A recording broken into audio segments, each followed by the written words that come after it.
All right, hey everyone, this is Ash. Welcome back to the King's Speech. So no big kind of preamble before this one.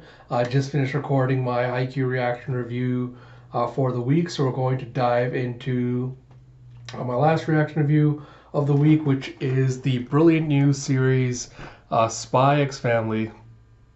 I suppose it's supposed to be Spy Family because the X is silent. So without further ado, let us dive into Spy Family Mission 18.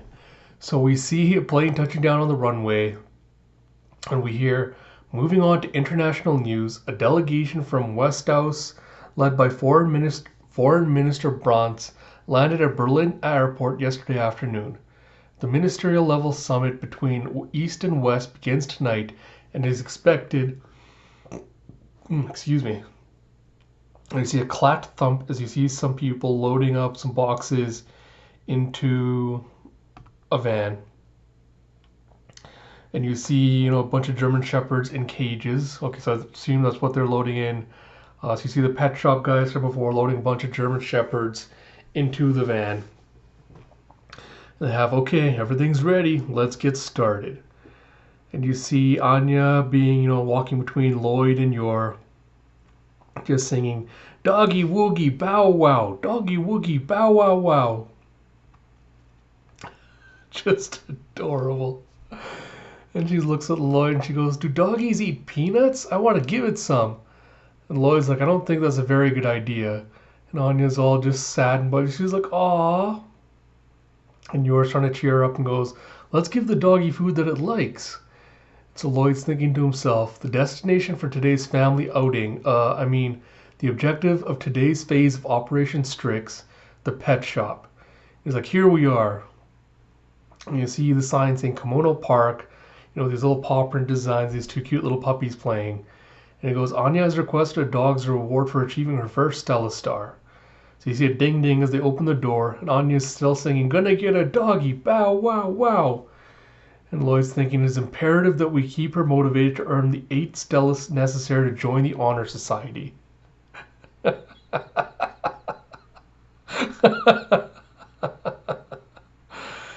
you see these 3 dogs there. One looks like a pit bull, one looks like a Doberman. One looks like, I want to say, a bloodhound, but it's not the same look. And they just look like gangster dogs. They've just got that look. One's going chomp chomp, and you see one just slapping his tail like slap, slap, slap, slap. They look like they're about to murder someone. Shop owner was like, "What do you think, Twilight? Each of these dogs has received exhaustive combat training, tracking, restraint, and so on." And Lloyd's like, "This shop, which is affiliated with my agency, deals in military dogs. I'd hoped we could make it a guard dog for security purposes." And you see Anya just going up and staring at these dogs. And Lloyd's like, "Don't they look smart, Anya? And they're so cute."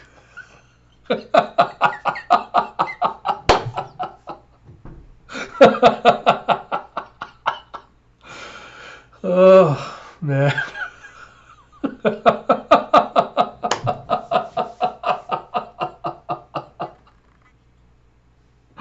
Anya has the best reaction phases in any Shonen Jump series ever. And she's just got this deadpan look of absolute disdain on her face. And Lloyd's like, "Oh no, no, not that look. Complete and utter rejection." And he goes to the owner's like, "Don't you have any dogs that are smaller and more appealing?" It's like the drug sniffing dogs are a little smaller. He's like, "Let me check with a breeder associate of mine." Then you have, what is it? Anya, I think, is reading the dog's minds. The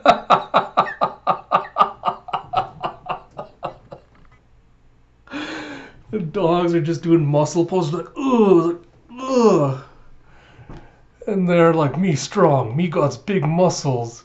And Anya's like, "I don't like these dogs at all." And Yor's like, "They do seem a little ferocious." The owner goes, "They're having an adoption fair at the animal shelter today." Is that Lloyd's like, "Okay, we'll go take a look." And he sees someone standing by the door that taps on it and makes the little O signal to Lloyd. Give me a second here. Lloyd's like, I've been giving you orders?" So he starts faking a stomach ache and he goes, sorry, but I'm having some bowel issues right now. Why don't you two go on ahead? The shelter's right by the station. I have to find a restroom. And Yor's like, Lloyd, are you okay? We'll just wait here for you. And I think Anya knows what's up, so she's just like, oh, Papa takes a real long time to take a crap, so we should go.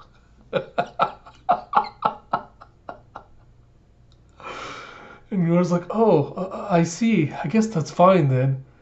And Lloyd's like, I appreciate her backing my play, but I was like, watch your language, young lady. And you see that they're taking off in the car with a vroom. Lloyd's like, hey, you didn't say anything about taking me all the way to HQ. My family's gonna get suspicious. And so the driver goes, it's an emergency summons. If you have a problem with that, take it up with your handler. And you see an assassination plot against Foreign Minister Bruntz. And it goes, we think they're planning to strike the summit tonight. The plotters are a group of isolationist college students from Berlin University. They appear to be under secret police surveillance as well. We got lucky and caught one of them skulking around the embassy. They're interrogating him now, but he won't tell us anything about his accomplices. And that's why you need me? The driver goes, I know it's got to be tough, balancing your mission and parenthood. And Lloyd goes, parenthood is part of my mission. And he opens up the case file and goes, it's a sign of the times, I guess, when even kids like this are becoming terrorists. So you see this little kid with, little kind of like a fox-like face and features, wearing like one of those varsity jacks with canine on it. And you see a woman looks like Carmen Sandiego coming in, and she goes, and then the kid says, I told you, I haven't got anything to say to a Western whore like you. I'm not selling out my friends. And so she goes, oh, that's fine. We're done with you. We've got your leader after all. The kid just looks up at her in shock. As they take him outside, you see that they've got, this other kid with his messy black hair. And the kid calls out, Keith! And you have the other kid going, that's the guy. The whole idea was his. None of us wanted anything to do with it. You gotta believe me. I didn't do anything. The kid's like, what? He's like, Keith, what are you saying? It was just shut up and walk. I promise I'll tell you everything if you let me go. And you see Keith just looking back at him, sticking his tongue out. And the kid goes, is he seriously planning to frame me for this? So the woman goes, quite the loyal friend you have there. Honestly, I couldn't care less which of you is the leader. As far as we're concerned, the good guy is whoever tells us what we want to know. Now as punishment for your crime. The kid goes, wait, I'm telling you, it wasn't me. I'm not the leader. He was the one who came to us with a plan. And so she goes, maybe we do have something to talk about then. And you see her going in to interrogate him. You see the driver and Lloyd, who's the one impersonating Keith, standing outside. And he goes, it's a good thing we're able to find some footage of that Keith fellow, huh? Lloyd's like, hardly. You can't expect to get a convincing performance based on just a few minutes of old home movies. If that kid had been any sort of pro, he'd have seen right through it. He's like, you want me to take you back to the shop? It's like, no, I want to hear what he has to say. So you see in the interrogation room, he's going, there's also Kevin and Kim from the School of Engineering. Those are all the active members that I know of. For our base of operations, we used a warehouse near the university and a room above a bar on 11th Street. And so she asks, and how exactly are you planning to conduct this assassination? And he goes, dogs. The plan was to strap bombs to a dozen or so dogs. I don't know exactly how many, and send them at him when he's on the move. Ugh, I don't like this asshole. The woman was just shocked. She's like, bomb dogs? And yeah, the driver going, that sounds bad. It wouldn't be easy to stop that many trained dogs. Lloyd goes, ridiculous. The training necessary to prepare even a single dog for combat cost as much as a small missile. No way could a mere group of college kids pull that off. It goes, maybe someone's backing them, a far-right group maybe, or a foreign nation. So you see them all grouping together after the interrogation. He goes, as you've heard, we have a problem on our hands. We need to get the jump on these terrorists and stop the attack. And Lloyd asks, what about canceling the summit? The woman responds, I don't think that's an option. I'd be a major embarrassment to Ostania's ruling party. We'd be playing right into the hands of their operation. And she goes, I want you to surreptitiously leak what we've learned to officials of the ruling party. I'm sure they want to avoid an incident as much as we do. And I'm afraid I'm going to need your help for a little longer. Lloyd's like, understood. And she goes, with relations between East and West at the brink already, if the public were to find out about this, even a failed assassination attempt could push them over the edge. We need to do whatever it takes to head this off. And you see a pant, pant, pant as you see the bomb plotters, walking the dogs. One of them goes, I'm going to go grab a coffee. Wait here for a minute. You dogs be good now, all right?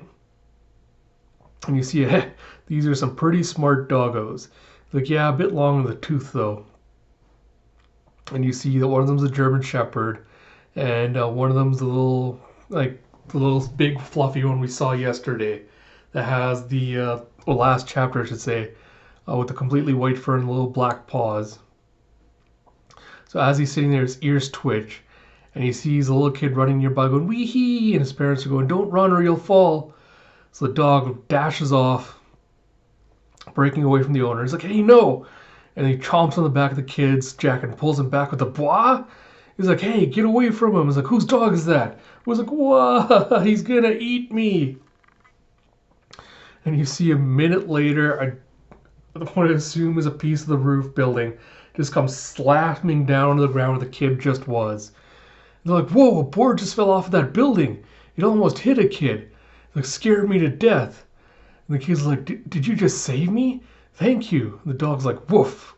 And then just does an about turn and slowly tromps back towards his handler. And he's like, sorry, the dog got away from me there. Bad dog, I told you to stay. So the one that went in for coffee comes back and he's like, what happened?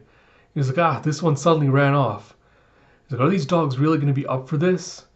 And he goes, well, it's too late to change the plan now.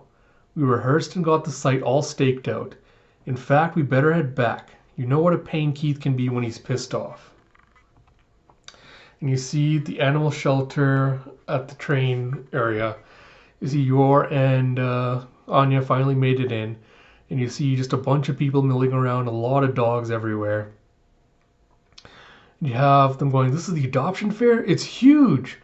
I wonder why Lloyd didn't take us here in the first place. And you have Anya just doing little sparkle eyes. She's like, teeny doggies, kitties, bunnies. And Yor's like, Anya, don't run around like that. I don't want to lose you in the crowd. Are we clear? You're not to leave the dog area by yourself. And Anya's like, okay, I won't. And Yor's like, oh my gosh, look how cute this Dachshund is. Those short little legs. And Anya's like, short legs are cute. Does that mean I'm cute? And she's like, oh, Chihuahuas, Pomeranians. And someone comes by and is like, are you looking for a dog to adopt? And Yor's like, can you recommend a breed that's easy to care for? The woman goes, if you want a small dog. And Anya glances outside. And she notices the white dog with the little booties going by as he sniffing. And Anya's like, oh, that doggy is huge. Scared me a little. And then he just turns his little eyes on Anya, and she's just like, crackle, crackle. The sparks of attention. And you see, as she made eye contact, she imagines seeing her doing the hands of pose with Yor and Lloyd. And she's like, huh? That's us. And you see the handler be like, get moving. What's wrong with you? And Anya's like, was I reading that doggy's mind? But Papa was there. And you see the lady still talking to Yor saying, and toy poodles shed very little. And you see Anya thinking of going up to Yor and saying, Mama, there was a doggy that already knows us. And Yor responding, what on earth are you talking about? So while Yor is distracted, Anya just sneaks out the front door and goes, it'll be just for a minute.